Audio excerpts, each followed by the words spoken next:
Hey YouTubers, have you ever pulled your weed eater out to go ahead and use it for the beginning of the season, and you go to prime it here on the back and you go to mash that primer bulb in, and no gas will go in there, or the primer bulb's busted, and then you replace it and then you try to prime it and then no gas will get in there?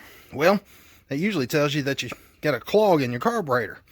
So, I could pull it apart and clean it and all that, but I seen a little kit on Amazon, and it's the name of it's HUZTL, I guess, and it's a carburetor maintenance kit, and we're gonna see if this thing is any good or not. I seen another YouTuber review it, and I thought, you know what, let's see if what they're saying is true. Well, first things first, you want to go ahead and unscrew this cap that goes over your air filter. And remember, righty-tighty, lefty-loosey. And then when you unscrew that, the air filter comes out with it sometimes too. And, I needed a new air filter, and I figured might as well just get this kit. It's got new carb, new air filter, new spark plug, pretty much new everything. And once you get that out of the way, then you're going to need a few tools. Now, the first tool that you're going to need is a 10mm wrench. Yeah, the one that everybody loses. And you're going to want to take and loosen this nut right here. And when I say loosen, you just loosen it just a little bit. You ain't got to take it completely off, just enough to get it loose to where it comes up out of that little plastic housing right there. And you can see I've got it to where it'll wiggle out. The next thing you want to do is take this throttle cable. You know what I'm talking about? A little throttle cable. You want to take it loose. Now, the way that you take that throttle cable loose is you take and pull it back right here, and then I just take and slide it out with my fingers. You can see it's got a little fat end, and that fat end just goes on the other side of that groove to kind of hold it in place. And then when you let it go, it goes back. So, it just basically falls in there, just like that. So, just take your finger and pull up on it. It disconnects really, really easy. And next, you got to have another tool. This is a T10 Torx bit. You can see right there. And the Torx bit is that one right there. Looks kind of like a star there on the end. And what you want to do is be very careful with these, because this is screws into the main part of the weed eater, and this disconnects the carburetor. And you'll do counterclockwise, so it loosens them up, and righty-tighty, lefty-loosey if you have a hard time remembering. But you just loosen these up, and once you get them just a little bit loose, then you can go back and pull them off with your fingers. Alright, there's the first one. Alright, now you can see right there, there's that. I'm just going to go ahead and put the bolt in there, just like that. I'm going to slide the carburetor loose from that, and then all that's connected is these fuel lines here on the bottom. So I'm just going to leave everything just like this right here. Anyways, I'm going to go ahead and get the fuel lines disconnected and everything, and I'll go ahead and tell you, the fuel line, the clear one, is closest to you, so, or to me. So this one here is going to be closer to me, and the black one is going to be furthest away, and then there's going to be a third one, and that's the vent. And the way that comes out is it just slides in that little pocket right there. And so, anyways, let me disconnect these hoses, and I'll come right back. You guys don't want to see this. Alright, well, as you can see, I got the fuel lines disconnected there. The carburetor's disconnected, your air filter, and everything's just completely disconnected now. So now I'm going to take this kit here, and like I said, this is a new one for me. I've never used this, don't know anything about this company. It is made in China, but it was like 12-13 bucks, so I thought, what the hell. And so, you can see the model number right in there. I'll try to put a link for it in the description. I bought it on Amazon. I wasn't about to put a whole lot of money into this weed eater, and Echo, is pretty proud of their filters and their carburetors and all their stuff. So I thought, you know what, let's give it a shot. It worked for another YouTuber, so hopefully it'll work for me. So here you go. You can see that there's the new carburetor. Even come with a new primer bulb. Looks pretty nice. And then here comes another packet of stuff. Actually looks like there's quite a bit of stuff in here. Goodness. Alright. Well, there's a tag with some instructions in there. There's some new gaskets. There's a new filter. There you go. Then they give you a spark plug. It's a WX brand. Okay, never heard of that, but then they give you the primer bulb that's in the carburetor and then 2 little extra primer bulbs. Seem like they're pretty decent bulbs. And then you get a new grommet, new vent line, a new carburetor line, and a new fuel filter for the tank. So for the price, man, you can't really beat it. And it looks like it's pretty decent quality. I'm not gonna lie. I mean, it looks pretty decent. Now I might get on here and, you know, get it installed, and you know, it just might be a piece of Chinese junk, but you know, you never know. It might be absolutely amazing, because sometimes they do build some really good stuff.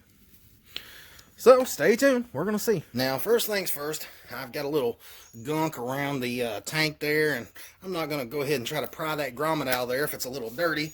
So I'm not worried about spraying brake cleaner on there and hurting the lines, because I'm fixing to replace them. But I'm gonna take a little brake clean and just kind of clean up around it so I don't get much junk in the fuel tank.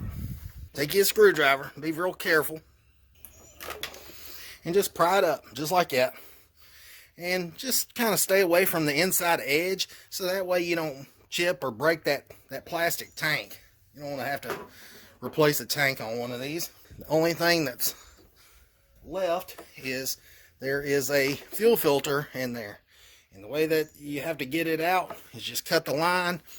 And I intentionally left some gas in there so that whenever I cut the fuel line and I dump the fuel out, that fuel helps rinse the tank out from where I did get a little bit of you know, dirt from that hose down in there. So I'm going to go ahead and cut. So you can see I'm just going to use a little pair of side cutters, cut that fuel line and leave the filter down in there.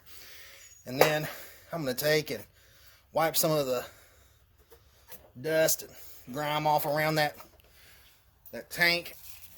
And I'm going to take a little brake clean and just clean it up a little bit. Now I'm going to take the new hoses, filter, and grommet, and I'm going to drop the new filter down into the tank. Just like that. And then when you drop your lines down in there, remember that this one is oriented facing towards you.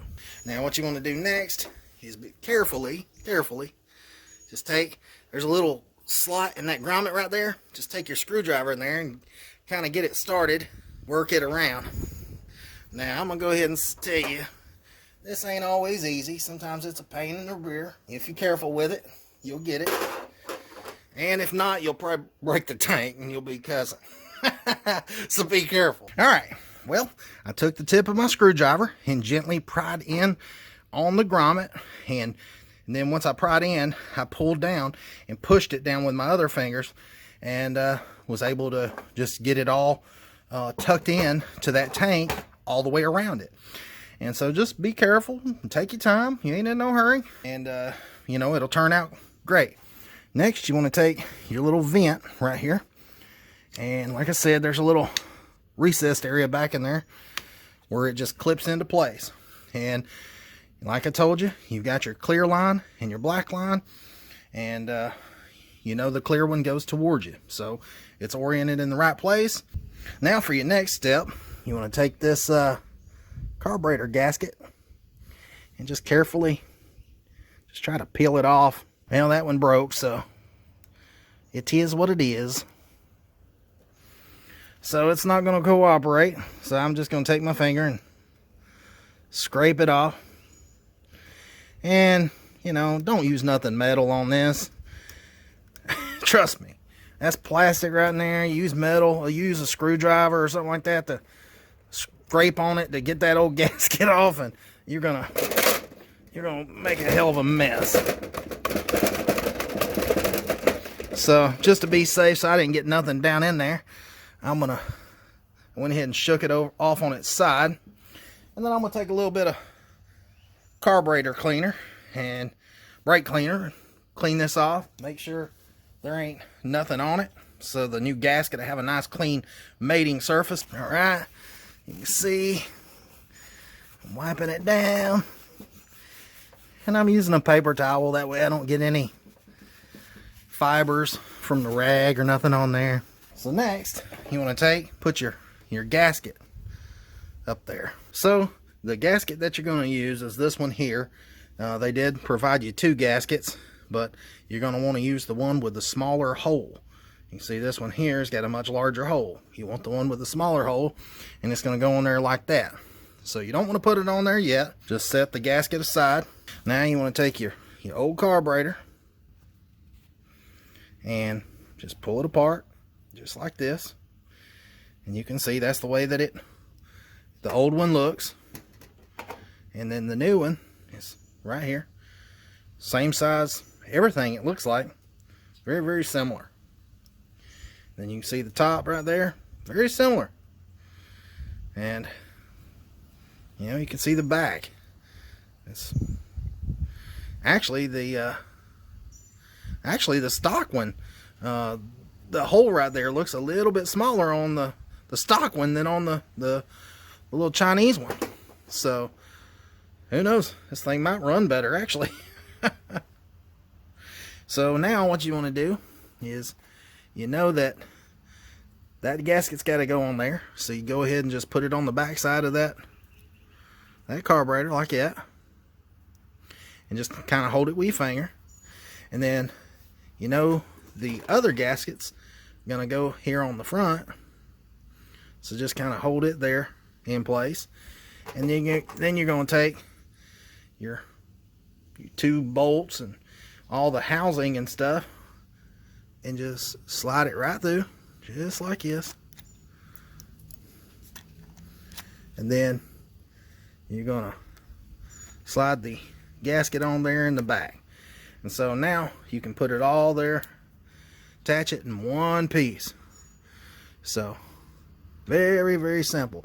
But before I go ahead and hook everything in, I'm going to go ahead and attach these fuel lines, because it's a little bit easier to attach them while they're, you know, while everything's loose.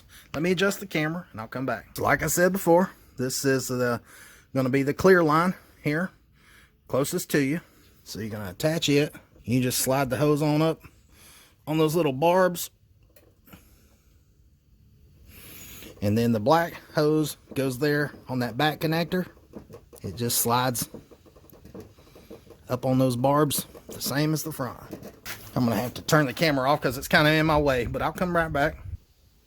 Alright, now, it only took a second. I slid those hoses right up on those barbs. They're on there nice and tight. Now what you want to do next is just take and put everything right back as one.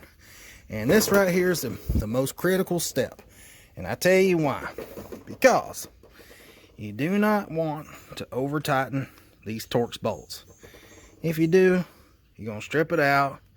Then you're going to have a bigger problem on your hands. And I ain't going to tell you how to fix that. So, anyways, just take my word for it.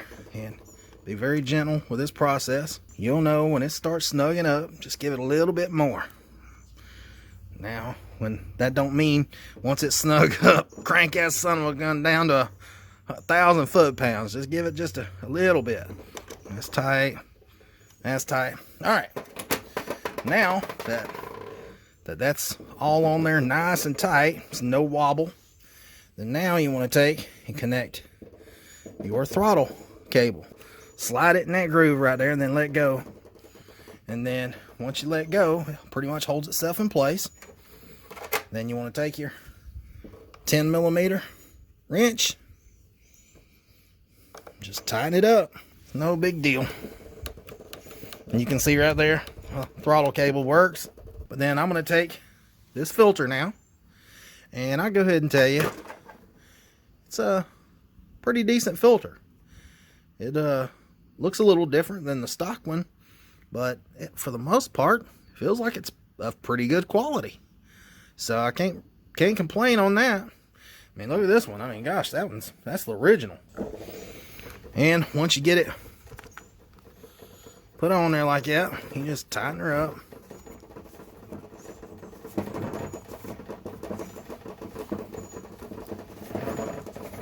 And remember, don't go crazy.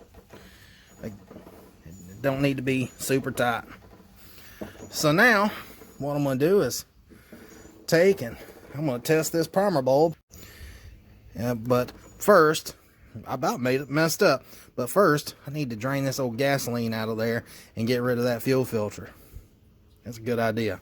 I almost forgot. Thanks for reminding me. Alright, I'm back. I pulled the old fuel filter out of the gas tank, and this is the original that come with this weed eater, and it's hard. It's hard as a rock. You can tell that old gas is just really done it in. So, filled it full of some fresh gas, put some oil in there, and you can see there's no gas. This has never been primed at all, so I'm going to go ahead and see if it'll prime. It primed on the second push in. So, let's do a couple more. And I think one more. I think she should be good. So, let's see. Moment of truth. You go ahead and put her up on choke. Go ahead and put it to the on position. And we're going to see if she'll crank. Alright. Wish me luck.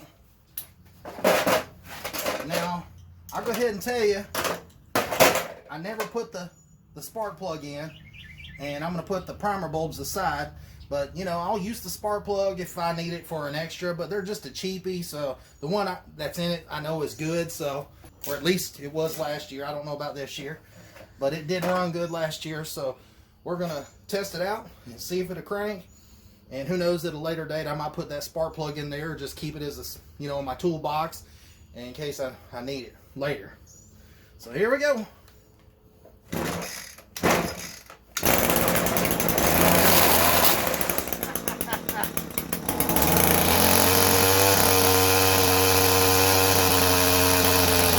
Alright guys, I was behind the camera and I couldn't really see very well putting that little throttle cable in there, and I put it in there the wrong way and it wasn't touching the idle screw, so that's why it was idling up so high.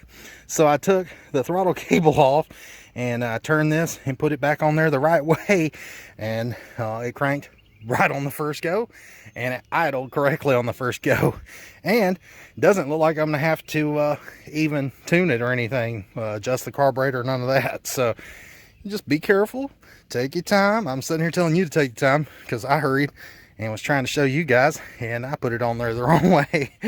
But ain't nobody perfect, but got it on there and it works, and I'm gonna show you that it works. I'm gonna go get the tripod and set it out here, and I'm going to do a little weed eating. So stay tuned. Like I said, I went ahead and I've got it primed, and like I put that throttle cable on there wrong, and I'm going to go ahead and run it for the first time. I let it run for just a few seconds on the other side over there, but I'm going to go ahead and run it, and I'm going to cut some of this tall grass down here. Now, I haven't ran it since last year, so I might run out of line pretty soon, but let's see how it does. Cranks up on the first pull.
guys, well, there you have it.